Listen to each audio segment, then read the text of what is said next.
میں یہ گفتگو خواجہ آصف کے ان شبھ خیالات سے شروعات کرتا ہوں جس میں انہوں نے کہا تھا کوئی شرم ہوتی ہے، کوئی حیا ہوتی ہے۔ آج جو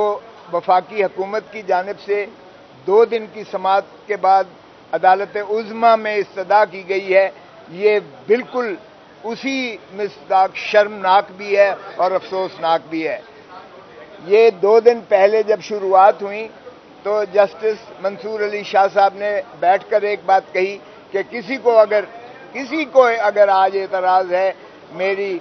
ایک سائل کی رشتہ داری کے ساتھ تو وہ ابھی فرما دیں، ابھی کہہ دیں تو میں اٹھ جاتا ہوں، اس لیے کہ یہ ایک پبلک انٹرسٹ کی بات ہے، اس میں رشتہ داریوں کی آڑ نہیں آتی ہے، یہ بنیادی حقوق کی بات ہے، یہ انسانی حقوق کی بات ہے، اس لیے فیصلہ کرنے میں کوئی جو ہے تذبذب نہیں محسوس کرتا اپنے ذاتی تئیں، لیکن اگر کسی کو کوئی اعتراض ہے تو آج فرما دیں۔ اٹارنی جنرل صاحب نے اور سرکار کی جانب سے جتنے دیگر وکلاء کھڑے تھے انہوں نے سب نے کہا ہمیں کوئی اعتراض نہیں ہے۔ ہماری جانب سے یہی ہوا کہ ہمیں کوئی اعتراض نہیں ہے۔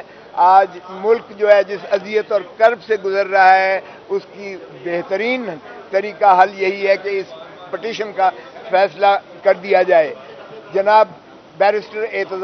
چودھری اعتزاز احسن نے بھی کوئی اپنی ذاتی رنجش نہیں لے کر آئے تھے سپریم کورٹ میں، بلکہ وہ بھی ایک ایسے جذبے کے تحت آئے تھے کہ بنیادی حقوق کی پامالی اور آئین سے ماورا اقدامات ہونے جا رہے تھے، جس کی وجہ سے وہ تشریف لائے یہاں سپریم کورٹ میں آئے اور مجھے وکالت کا شرف ملا ان کی جانب سے، اور اسی طرح باقی پٹیشن تھیں۔ 2 دن عدالت عظمیٰ نے 4 بجے تک جو ہے سنوائی کی اس کیس کی، اور آج جو ہے اس کو فکس کیا گیا تھا۔ آپ نے دیکھا کہ پہلے ہی وفاقی حکومت نے جو شور مچا رکھا تھا کہ ہم اس فیصلے کو نہیں مانیں گے اور اس فیصلے کی تصحیح کر رہے تھے کہ بینچ پر اعتراضات وفاقی حکومت جس انداز سے ڈھونڈے انداز سے کر رہی تھی وہ بھی سب کے سامنے ہے۔ آج جب عدالت بیٹھی ہے تو اٹارنی جنرل صاحب نے فرمایا کہ جی مجھے اب ہدایات ملی ہیں کہ میں جسٹس منصور علی شاہ صاحب کے بینچ پر بیٹھنے کا اعتراض کروں، تو یہ اس پر حیرت ہوئی چیف جسٹس صاحب کو بھی، اور آپ نے سنا جو چیف جسٹس صاحب نے کہا، انہوں نے کہا میں نے انتہائی تحمل اور برداشت کا اس میں جو ہے ثبوت دیا ہے۔ آپ نے وہ فیصلہ نہ مانا جو 90 دن کے اندر جو ہے فیصلہ، آپ نے اسے الجھایا رکھا، ریشوز میں الجھائے رکھا۔ آپ کسی ایک نے نہیں کہا کہ 90 دن کا آئین میں مندرج نہیں ہے کہ الیکشنز ہونا قرار پائے ہیں۔ آپ نے صریحاً توہین عدالت کی عظمیٰ کی، اور پھر بھی ہم نے جو ہے بہت تحمل اور برداشت سے ریسٹرینٹ کا جو ہے مظاہرہ کیا۔ آج آپ نے انتہا کر دی۔ اس پر میں نے بھی کھڑے ہو کر کہا، میں نے کہا یہ پاکستان کے لیے ایک بہت ہی بھیانک اور بہت ڈارک ڈے متصور ہوگا پاکستان کی تاریخ میں، عدلیہ کی تاریخ میں بھی یہ ایک سیاہ دن کے طور پر لیا جائے گا۔ وفاق پاکستان کی بھی جو ہے اس کو تباہی کے دہانے پر لے جانے کی یہ کاوش ہے جو حکومت کر رہی ہے۔ وزیر اعظم کی جانب سے ایسا اعتراض آئے ہمیں، اور دوسری جانب سے بھی انہوں نے کہا کہ ہمیں جہاں تک منصور علی شاہ صاحب کی ذات کا تعلق ہے ان پر، ان کی انٹیگریٹی پر، ان کی اہلیت پر، ان کے جذبے پر کسی کو کوئی شبہ اور وہ نہیں ہے۔ یہ وفاق کی جانب سے بھی کہا گیا، اٹارنی جنرل نے بھی کہا۔ مجھے سمجھ نہیں آتی ہے کہ پھر وزیر اعظم نے کیوں کر یہ متصور کیا کہ کانفلکٹ آف انٹرسٹ اس میں متصور کیا جائے گا، سوائے اس کے کہ اس کو تاخیری حربہ کے طور پر، اور یہ دیکھتے ہوئے 2 دن کی سماعت جو ہماری دلائل تھی، یہ دیکھتے ہوئے کہ یہ ناقابل دفاع ہے یہ عمل، فوجی عدالتوں کا قیام آئین سے متصادم ہے، یہ باور کرتے ہوئے یہ حکومت نے اپنی شکست مانی ہے۔ یہ واضح طور پر نظر آ گیا کہ یہ بینچ کیا، یہ ہم نے تو فل کورٹ کی استدعا کی تھی کہ 15 کے 15 ججز بیٹھیں اور یہ فیصلہ کریں۔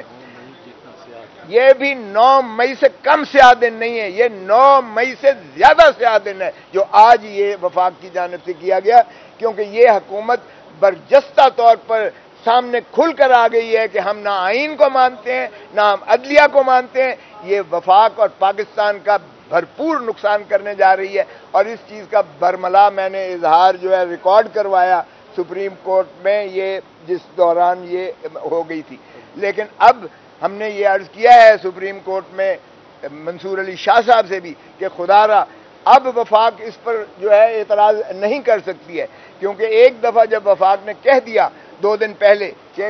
ہمیں کوئی اعتراض نہیں ہے، یہ بالکل بیٹھیں اور اس بینچ پر ہمیں کوئی اعتراض نہیں ہے، اس کے کہنے کے بعد یہ اس سے واپس نہیں جا سکتے ہیں۔ اس بات کو جو انہوں نے کی تھی اس کا یہ یو ٹرن نہیں مار سکتے ہیں، اور 2 دن کی سماعت کے بعد آج ان کو یکدم الہام ہوا ہے کہ منصور علی شاہ صاحب کو جو ہے اعتراض کیا جائے، تو یہ واضح اس چیز کی غمازی کرتا ہے کہ یہ انہوں نے اس عمل کو ناقابل دفاع سمجھتے ہوئے اپنے خلاف فیصلہ آنے کی جو ہے بالکل ایک نبشتہ دیوار سمجھتے ہوئے انہوں نے یہ آبسٹرکٹیو ڈیوائس اڈاپٹ کی ہے، جس کی میں سمجھتا ہوں وزیر اعظم کی شدید مذمت کرتے ہیں، اور وکلاء لا محالہ اس کو جو ہے وہ برداشت نہیں کریں گے کہ اس طرح کے اعتراضات سپریم کورٹ میں وفاق کی جانب سے کیے جائیں اور عوام پاکستان کی کرب اور اذیت میں اس طرح اضافہ کیا جائے۔ یہ بے چینی، یہ سراسیمگی صرف اسی وجہ سے ہے کہ یہ عدالتوں کو فیصلے نہیں کرنے دے رہے ہیں اور عدالتوں کے فیصلے کی تصدیق کرتے ہیں، اور یہ جو ہے بنیادی حقوق کی اس طرح سے پامالی کرتے ہیں، اور آئین کو انہوں نے ردی کی ٹوکری بنا کر یہ ضیاء الحق کی طرح انہوں نے جو ہے نوک پر رکھ کر بکھیر دیا ہے ہوا میں۔ اسٹیبلشمنٹ کرا رہی ہے یا حکومت کر رہی ہے؟ دیکھیں یہ تو حکومت نے اعتراض لیا ہے، فیڈرل گورنمنٹ نے نہیں، یہ تو حکومت کر رہی ہے۔ دیکھو حکومت سب کچھ اسٹیبلشمنٹ پہ تو نہیں ڈال سکتی، یہ تو بڑے لنگڑے بہانے ہیں کہ جی اسٹیبلشمنٹ کر رہی ہے امریکہ۔ بھائی آپ نہ آپ استعفیٰ دو پرائم منسٹر سے، آپ استعفیٰ دو۔ الیکشن کیس میں بھی ایک سیٹ پیٹرن کے تحت وقفے سے پہلے بینچ سے علیحدہ ہوتے رہے ججز، اس کے بعد وقفے سے نوٹس آتے رہے ججز کے۔ یہ سیٹ پیٹرن کو آپ کیسے دیکھتے ہیں؟ لگتا ہے جیسے یہ منظم طریقے سے ہوتا ہے؟ دیکھیں یہ چیف جسٹس نے آج یہ بالکل یہی باتیں کی ہیں، انہوں نے کہا کہ آپ ہی کا یہی وتیرہ چلا آ رہا ہے جس میں آپ ریشوز میں الجھا رہے ہیں۔ آئین بڑا واضح ہے ان چیزوں پر، چاہے وہ 90 دن کے الیکشن سے اس پہ بھی واضح ہے، ہمارا فیصلہ انہوں نے کہا اس پر بھی واضح ہے، آپ ریشوز پر کرتے ہو، اب بھی آپ وہی چیز جو ہے کر کے الجھا کر جو ہے آپ سائیڈ ایشوز میں ٹریک کر کے آپ کنفیوژن کیا جو ہے طرف لے کے جا رہے ہیں، اور یہ جو ہے ہمارے برداشت جو ہے ہماری اس پہ آپ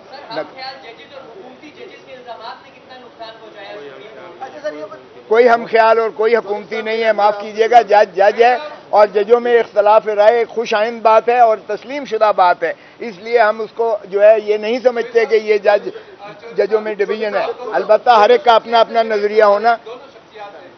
کہ اس ساری صورتحال میں سے لگ رہا ہے کہ جیسے سپریم کورٹ کمزور ہے، وہ اپنے آرڈرز کو ایگزیکیوٹ نہیں کر پا رہی۔ آپ دونوں سینئر ہیں، آپ نے بہت طریقے سے سیاست دیکھی، عدالت کے اندر کیا کچھ ہوتا رہا معاملے میں،